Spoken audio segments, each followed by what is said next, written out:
Hello everyone, Radhe Radhe. कैसे हैं आप सभी लोग? आई होप आप सब बहुत ही बढ़िया होंगे और आप सबकी पढ़ाई बहुत ही अच्छे से चल रही होगी। तो आज है हमारा डे 7 ऑफ यूपीएसआई प्रिपरेशन। आज का पूरा टारगेट है कि आज हमें क्या क्या चीज़ें कंप्लीट करनी है। तो ये चल रही है हमारी रिवीजन सीरीज, जिसमें हम अपना डे वाइज सारा टारगेट कंप्लीट कर रहे हैं। तो देखिए, हमने डे वाइज सारा लिस्ट बना के सारी चीज़ें कंप्लीट कर ली हैं, क्या क्या टू डू लिस्ट रहती है। तो जो लोग आज से वीडियो देख रहे हैं, आज से जुड़े हैं, तो आज से भी अपना टारगेट सेट कर सकते हैं। डे 1 से चीज़ों को देख सकते हैं और आराम से 1 बाय 1 अपनी चीज़ें कंप्लीट कर सकते हैं। तो आते हैं हिंदी में हमें पढ़ना है वचन, काल और कारक। ये सारे छोटे छोटे टॉपिक हैं, इसको कंप्लीट कर लेना है और उसके 60 क्वेश्चन लगा लेने हैं। फिर आता है रीजनिंग में हमें पढ़ना आज एनालॉगी टेस्ट और सिमिलर सेट से ज़्यादा क्वेश्चन नहीं बनते हैं, लेकिन एक क्वेश्चन तो हो सकता है बनेगा भी। तो आपको सिमिलर सेट का भी प्रैक्टिस कर लेनी है कि कैसे कैसे क्वेश्चन में फॉर्म्ड होते हैं, कैसे कैसे मॉडिफाइड होते हैं, सारी चीज़ें देख लेनी है। फिर आता है मैथ्स में हमें पढ़ना है रेशियो प्रपोर्शन के साथ ही पार्टनरशिप आपको पढ़ लेना है, क्योंकि ये दोनों रिलेट करते हुए टॉपिक हैं।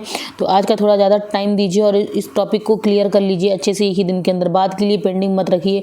इसके भी आप 100 क्वेश्चन लगा लीजिए। आप यूपी पुलिस कांस्टेबल वाले क्वेश्चन लगा लीजिए, यूपीएसआई वाले क्वेश्चन लगा लीजिए।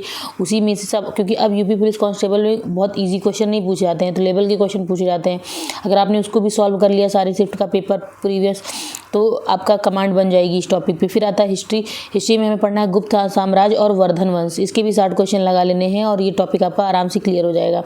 और गुप्त साम्राज्य से क्वेश्चन पूछे जाते हैं, तो ध्यान रखिएगा अच्छे से। हम रिवीजन कर रहे हैं, लेकिन एक एक चीज़ों को आपको कुछ भी छोड़ना नहीं है, रिवीजन अच्छे से करना है आपको। फिर उसके बाद अगर आपका कोई क्वेश्चन करने के बाद भी डाउट रहता है, तो उसको आपको कहीं लिखते जाना है। आपको एक नोटबुक बनानी है जिसमें आप अपनी मिस्टेक्स लिखते जाए। जो टॉपिक आपने पढ़ लिया है और आपने एक दोबारा आप रिवीजन भी कर रहे हैं, तब भी जो आपका डाउट आ रहा है, क्वेश्चन फंस रहा है, उसको एक कॉपी में शॉर्ट में कहीं लिखते जाइए, जिससे बाद में आपको वही देखना रहे और बाकी अपने टेस्ट की जो मिस्टेक्स होंगी उसको। फिर यह है जियोग्राफी में पढ़ना है भारत का भौगोलिक रूप, जिसके पढ़ने आपको 60 क्वेश्चन लगाने हैं। फिर आता है मूल विधि में पढ़ना है स्त्री अशिष्ट रूप पर प्रतिषेध अधिनियम। ये भी इंपॉर्टेंट है। इसके साथ आपको पढ़ना है आरटीआई। तो ये सारा आपको बहुत ही ध्यान से पढ़ना है, क्योंकि ये भी इंपॉर्टेंट टॉपिक है। फिर आता है पॉलिटी में पढ़ना है डीपीएसपी और मौलिक कर्तव्य। दोनों इंपॉर्टेंट है और बहुत ज़्यादा लेंथी नहीं है, तो आपका आराम से क्लियर हो जाएगा। आप 100 क्वेश्चन लगा लेंगे। इन्हीं 100 क्वेश्चन के अंदर आपका ये टॉपिक बढ़िया से क्लियर हो जाएगा। जो डाउट रहेगा, क्वेश्चन फंसेगा, आप उसको नोट कर लीजिएगा। फिर आता है यूपी जीके में पढ़ना है वन, वनस्पति और ऊर्जा संसाधन। इसके भी लगाने हैं आपको 60 क्वेश्चन, तो आपका ये टॉपिक बढ़िया से क्लियर हो जाएगा। फिर आते हैं लास्ट इकोनॉमिक्स में पढ़ना है राष्ट्रीय आय और बजट। इसके लगा लेने हैं आपको 60 क्वेश्चन।